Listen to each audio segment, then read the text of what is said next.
is Maryna Kuzmenko, and I'm founder of Agfluencers.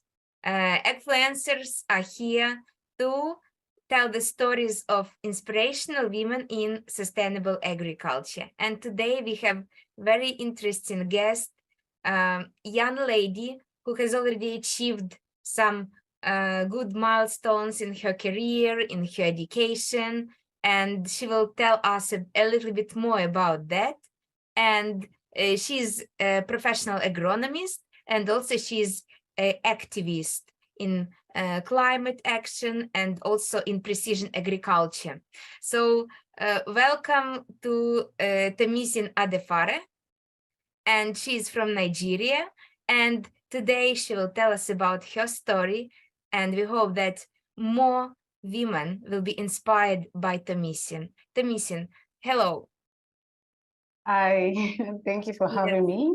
Good Yes, morning to it's you. our pleasure. It's our pleasure. Thank you so much. So, Tomisin, our first and probably it's traditional question. So, how have you started your journey in agriculture? And what was the background of you which inspired you to start in agriculture? Okay, thank you so much. I would start by saying, well, when I was to educate people, especially the children in my neighborhood, whenever we come back from school, then I would go through their assignments, their homework, and teach them what they need to. For instance, if they have any homework to do, I'll teach them. And most importantly, agricultural subjects. I always like to teach them, and from my own experience, I do teach them the practical aspects of agriculture, which involves growing of vegetables, right from when I was a little kid, a little child. So when I was growing up, I became more interested in agriculture because of my passion for teaching and then passion for agriculture, because I remember back then we had home garden where we were planting, we had the vegetables and so on and so forth. So I used to use my idea and experience to teach these people, these young teenagers in my neighborhood. And what I was about going to university, I was contemplating, I was looking for a course that would enable me study agriculture, because I had interest in agriculture right from when I was young. So I opted in for a course that would enable me understand the business of agriculture and at the same time educate people, especially farmers. So one other reason why I chose agriculture was I had this question in me that how come little seeds can just plant little seeds, we sow it in the ground, and then it will come out and we start harvesting, we have bountiful harvest just from a little seed. So I wanted to understand the science behind it, and that was why that influenced my decision in studying agriculture. So I opted for a course that enabled me to study agriculture, understand the business, and also disseminate information as regards agriculture to people, especially farmers. So I opted in for a degree in agricultural economics and extension. So it's like a combined course. I also did, I have a master's degree in agricultural extension and rural development. That was because of my interest in the community development, farming, and to develop, to help farmers as well. So during my first degree, I did internship in a research institute where the person I was working with who served as a mentor to me. I would like to take him into farms where we would talk to farmers, would administer questionnaires. So that also boosted my interest in this research and agriculture. I became more interested in agriculture. I wanted to be able to talk to farmers, to educate people, tell people about agriculture, understand their problems, so we can solve their problems. So I did that for some time, and I went back to school, finished my degree. When I finished my first degree, I needed to gain more experience in terms of community development, because I like to give back to the community. So I I now started doing community development works. I joined an organization, Strategy and Innovation for Development Initiative, where I was the state coordinator. So we were always carrying out projects on entrepreneurship, education, policy, governance, and I can't remember the fourth one. So we're carrying a project, we talk to people, educate people on various projects. So it started that way. I became more interested. I had a lot of experience. And when I left the organization, I also joined another organization by name Dev Train Community and Development Initiative. I was also the state coordinator. So in that organization, we're carrying out projects that we're carrying out projects on climate change and entrepreneurship, climate change, I think education as well. So we had a lot of projects to do. We're advocating for like, because I remember we did a project where we used plastic bottles to build a toilet for people in the community. So we're advocating for something related to plastic pollution. So we're educating people, and we're also telling them they can recycle or upcycle all this plastic to do whatever they want to do. Okay, to work with solid waste. Yes, exactly. It's very different directions, but it's very useful, and it's impact the agriculture as well, because amount of waste which is around, it's quite unpleasant moment. But yes, please continue. Yes, it's very interesting. So yeah, so I was doing that as well, and after some time I left the organization, although I'm still part of them, but because I am a little bit occupied right now, so I don't do those projects anymore. So before I started working in the company where I am working presently, I also GB did Foods. Yes, is it GB? Yeah, GB Foods. Yes, okay. GB Foods as an agronomist.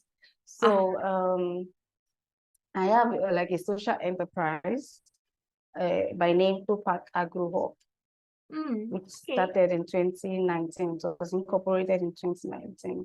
So what I was doing then was to educate people on retraining young students, teenagers, women, some other youths on sustainable agriculture and how they can use reusable materials to plant things, to grow whatever they need to grow. So I was advocating for home gardening and community gardening. That community garden was like a project where we have a community garden. People from the community, they joined, they came together to learn together, to plant together, and when they plant together, the proceed from the community garden, they used to buy seed, and then from the knowledge from whatever I've been teaching them, they will take it to their homes and then to replicate whatever we are doing in the community garden in their various homes.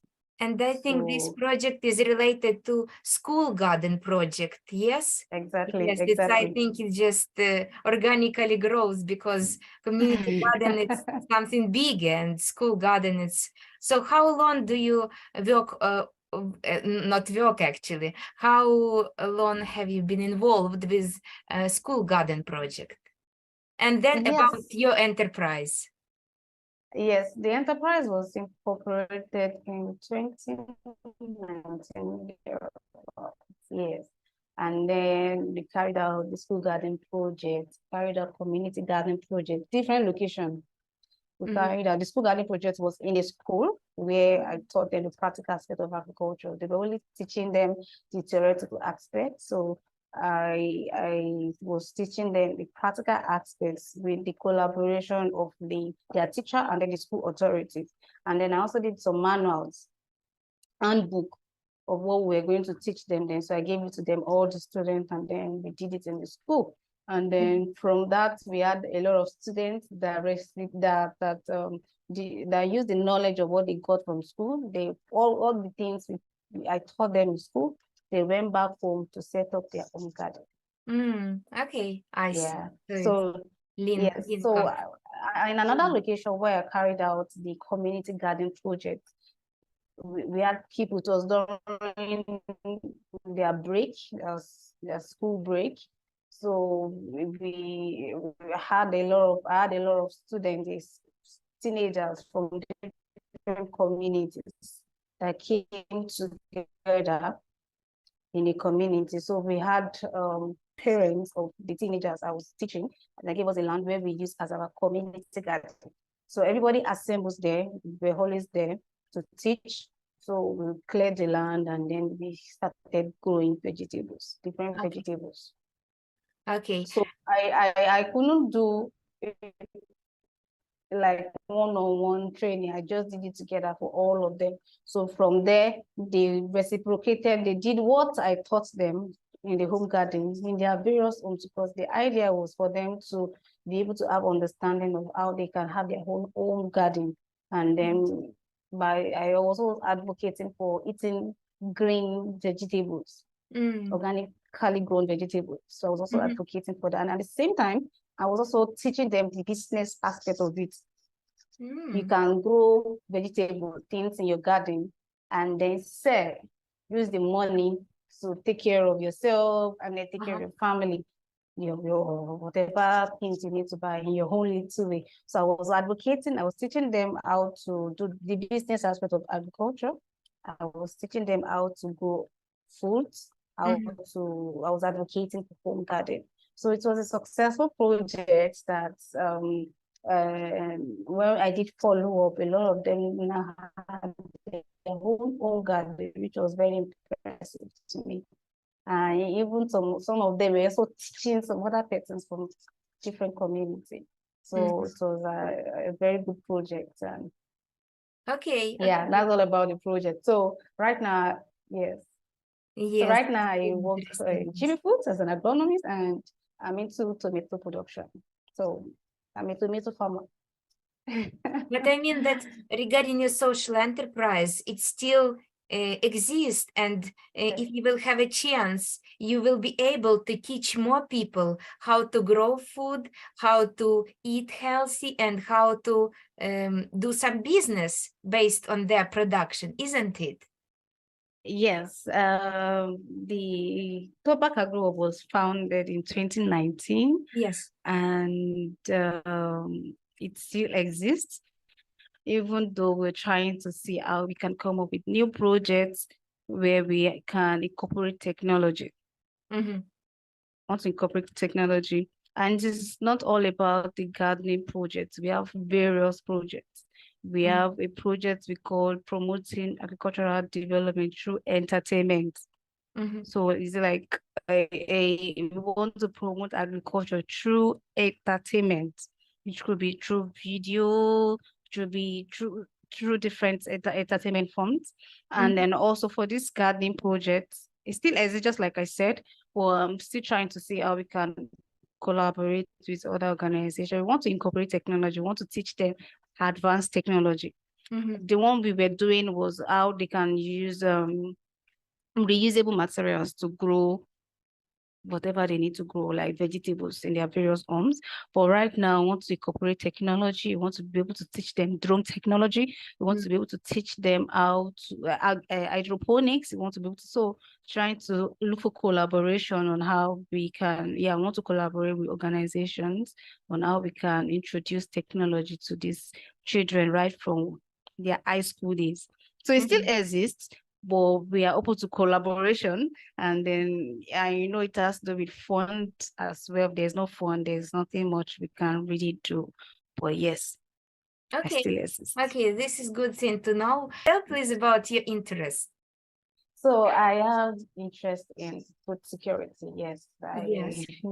Yes. So I remember back then during COVID-19 and during this lockdown, I had this burning interest or desire in me to advocate, to educate people on this pandemic or this virus, this COVID-19 virus, and then to educate people how they can protect themselves.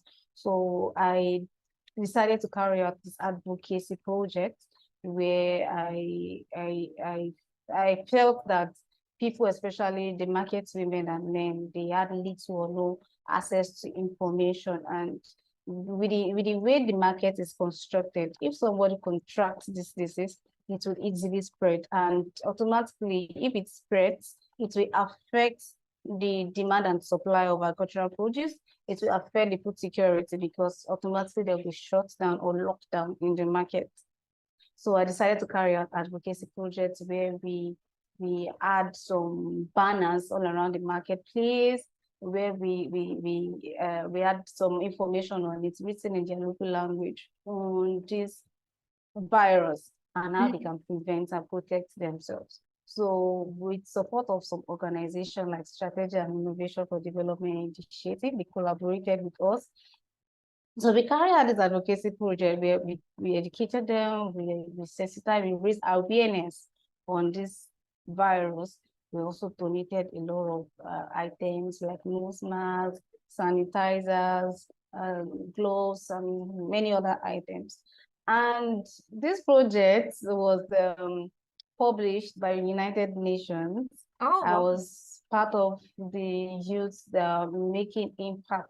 I can share you the link that making impact during COVID-19 lockdown. There were many youths that they give us the link and we will share it in our social media, and also below this video we will place this link. Yes. Yes, so this project of like educating people on this pandemic virus issues, and in order to prevent people from the market from contracting this, because my interest was actually on food security.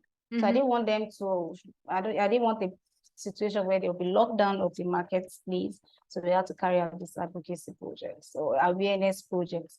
So this project was published by United Nations. I was named one of the youth making impact during COVID-19 lockdown. I was also interviewed on a series, Road to Vaccine by Johnson & Johnson pharmaceutical company. I don't know if you know the company. Yes. And then, so many other organizations interviewed me, Nigeria Youth SDGs. I won some awards as well. And as a founder, what challenges, I understand that probably you met a lot of challenges, but probably regarding 2 or 3 main challenges which you have experienced during your starting of this social enterprise, what was the most impacting on you? Yeah, the first challenge I had was the issue of fund. Yeah. I used my personal savings fund, and savings to carry out some of this project. And then the second challenge I had was acceptance from the schools, where I sent proposal to some schools, some accepted, some did not accept. So, but in general, if there is adequate fund and the objectives are properly laid out to the schools, definitely it's something they want their students to benefit from. So if we have the acceptance, the collaboration of organization, because really everything is going digital now, and technology plays a very important role in agriculture now. So I really want to educate them and incorporate technology. So the challenge I had, just like I said, is funds and acceptance to the school, writing proposals. Some granted the proposal and some did not grant because they could not really give us some support that we requested for. So they withdrew from it, and then But still, you continue. But in general, I mean that you still decide not to stop. Okay, continue with regarding general. Yes, speak, please. Yes, in general, it's a very good project. It's a very good project. The other challenge I had was my team, some of my team members, they relocated out of the country, and I started looking for another team to join me to start up this project. But yeah, it's not really hard. It is not hard to get people to work with, as long as there's something they need to learn, they can learn from. because giving back to community, it's actually is something that people are really interested in doing. So yeah, those are the challenges I have. But I mean that you still continued and you haven't stopped. So what is the inspiration? What was the thing which gives you power and you are continuing to think about this educational project, to work on your own community enterprise? Please tell us about your inspiration. Yes, my inspiration is to, just like I said, I like to make impact in people's life. And yes, so even though I have little challenge, of funds, and then I remember during COVID, we had to stop. The schools were locked, they were on lockdown. And then but at the moment, we, just like I said, we are trying to look for how we can incorporate technology, because we want to teach them through technology, hydroponics. So we are still collaborating with other organizations. So when we get approval, get people willing to collaborate with us, and then we start it up like in a large or you understand, we're going to start again, like with speed. Yes. Speed up the process of your work and scale your great idea to bring more smart technologies into agriculture. Yes, absolutely. I understand you. So thank you so much, Tomisin, for your story and for telling us about everything which you have done and all these challenges. And that's amazing that you still believe in bright future of of Nigerian agriculture. And yes, let's see what will be next. So let's continue. And we are very happy to have you as one of our Agfluencers Agfluencers people in global world. Thank you so much, Tomisin. Thank you so much. Thank you.